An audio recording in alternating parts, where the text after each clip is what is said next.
Hey guys, Josh from hockeyreviewsforyou.com bringing you my review of the Bauer RE-AKT helmet and cage combination. I've been using this helmet and cage combo for a little over a month now, and I'm about ready to share my thoughts. When it comes to the Bauer RE-AKT, it has some incredibly interesting protective features, and as a whole, in terms of the design, it's probably the most unique helmet currently out there on the market. In terms of pricing, you can get the helmet on its own without the cage for $200. You can get the cage on its own for $70, or you can purchase them as a combo for $250 altogether and save yourself a little bit of money. Now, with all of that being said, let's get right into the review.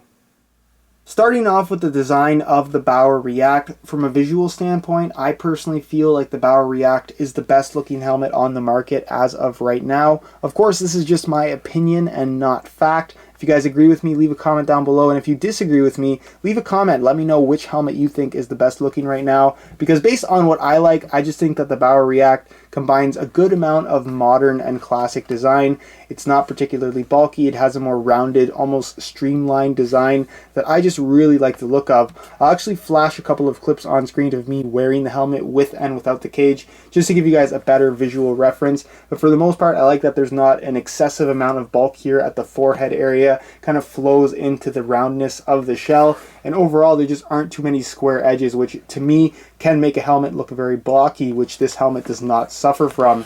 In terms of ventilation, you're going to find some open vents on either side of the forehead. Going to the top of the helmet, you're going to find some vents right here, some vents at the very top of the head, and then moving to the back, you're going to find plenty of open ports, mainly at the back of the head here, and then on either side, as you guys can see. So ventilation and keeping your head cool is an issue for you. It shouldn't be much of a problem in the Bauer RE-AKT helmet.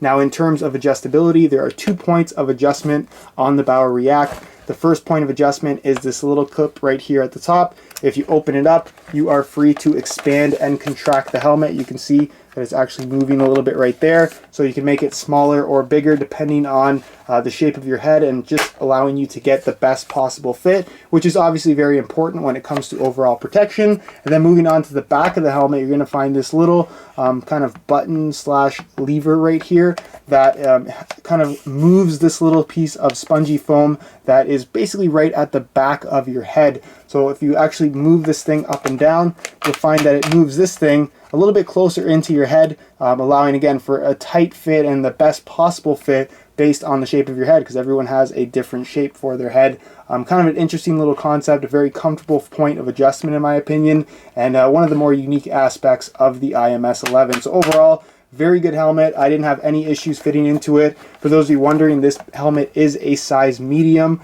I don't find that I have a particularly big or small head. I'm right in the middle.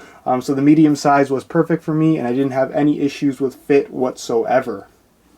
When it comes to the protective elements on offer, the Bauer RE-AKT is arguably the most unique helmet currently out there on the market. Now, the concept behind the design is pretty simple, and it actually makes a lot of sense, and I think it's going to change the way that not only Bauer, but also how other companies move forward in terms of future helmet design. Now, with the Bauer RE-AKT, you're going to find what they call suspend tech for the liner itself. And basically what this means is that the entire inner liner for the helmet is not fixed to the helmet itself. Instead, it almost acts as a skull cap on your head. So no matter which way that the helmet twists and turns upon an impact, that padding that is crucial to your overall protection is going to remain in place in the exact spots on your head that need to be kept protected. So what's kind of cool about this particular concept is that Bauer really concentrated on hockey-specific impacts. A lot of these helmets are designed for direct impacts to the front of the head, and while those do happen often enough, a lot of impacts in hockey are taken to the side of the head, where your helmet, no matter how good it actually fits you, is always going to have that little bit of room to kind of twist and turn on your head. And while it does twist and turn, generally the fixed padding on the inside doesn't provide as much protection as it should. But because you have a suspend tech liner that is not fixed to the helmet,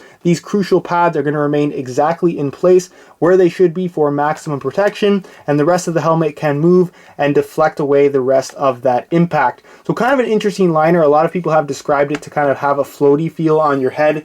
I didn't necessarily have that. Of course, I did wear it most of the time with a cage. So if you're wearing it without the cage or even with the visor, that feeling may be a little bit different. But for the most part, it did feel nice and secure on my head, even though the inner liner wasn't necessarily fixed to the helmet. You're also going to find that the pads themselves are made from Poron XRD foam. Now this is a foam that, as of right now, as far as I know anyways, Bauer has exclusive rights to for use on hockey equipment. So you're not going to find Poron used on any other brands as far as their helmets or equipment goes. We're seeing Bauer using Poron foam on I believe their shin guards as well, and even in some of their hockey gloves. It's a very good foam as far as absorbing impacts, and you're going to find all of the pads on the inside made from Poron, as well as these two very large pieces of Poron on kind of these crucial key impact zones on either sides of the head, making, again, for a lot of additional protection against side impacts that, like I said, aren't necessarily going to be directly to the front.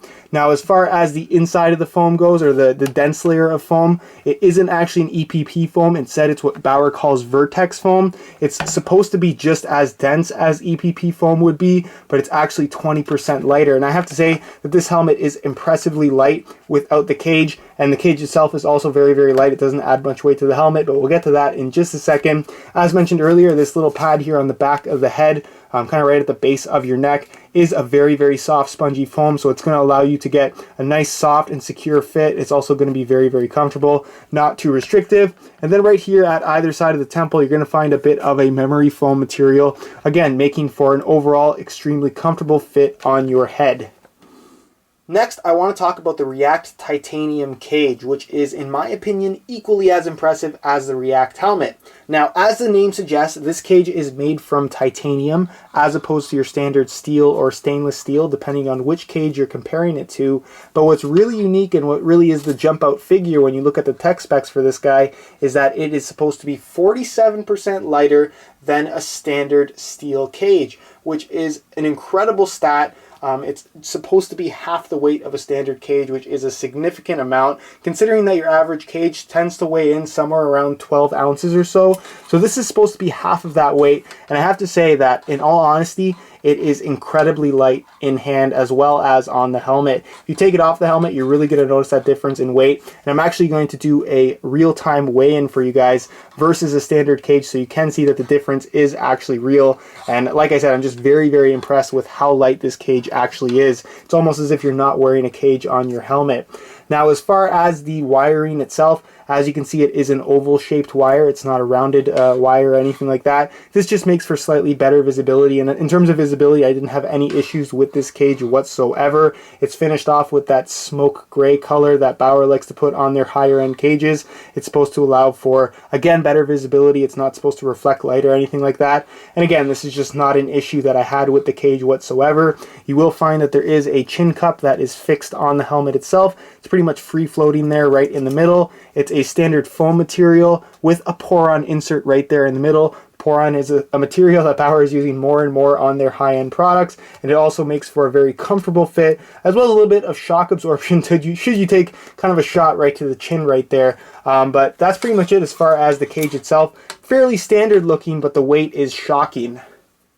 Just to show you guys the difference in weight between the RE-AKT titanium cage and a standard cage, I'm actually going to weigh both of these for you in real time. Now, the cage that I have here as my standard cage example is actually a Nike Bauer cage. It was high-end at the time when I originally got it, and it's a pretty good example of what a standard cage is actually going to weigh. So I'm going to throw it on the scale, and you can see that this one weighs in at 11.35, 11.4 ounces, which isn't necessarily heavy, but if you compare it to the titanium RE-AKT cage, you guys will see that there is a pretty significant difference. So I'm going to throw the titanium cage on the scale, and you can see that this one weighs in at 6.1 ounces. So just as Bauer says, it's about half the weight of a standard steel cage, which is incredibly impressive. And if you really are looking for the best of the best in terms of lightweight cages, the titanium RE-AKT cage is really the way to go right now. Alright guys, that's it for my review of the Bauer RE-AKT helmet and cage combo. Both of these pieces of equipment are incredibly impressive. I can highly recommend both of them. And in terms of innovation and what is truly cutting edge on the market right now, both of these products have a lot to offer. If you're looking for a helmet that looks good, is very comfortable, has plenty of adjustability, offering a great fit, and has all kinds of cutting edge protective elements, the RE-AKT helmet will definitely do that for you. Whereas the cage itself, whether you want to buy it in combination with the RE-AKT or just want to buy the cage on its own to put on your current helmet, it's the lightest thing out there by a long shot. It looks great, it feels good, it's high quality, and you really can't ask for much more. So if you guys are interested in buying the combo, the helmet, the cage, or either of these two products separately, you can find Buy It Now links in the description of this video, as well as on the review page of my website, all of which is linked down below in the description. If you enjoyed today's video, be sure to support it with a like. And of course, if you have any questions, be sure to leave a comment down below, and I definitely will get an answer out to you. Subscribe if you haven't already for more reviews on all the latest and greatest hockey equipment. Other than that, hope you enjoyed today's video, and as always, thanks for watching.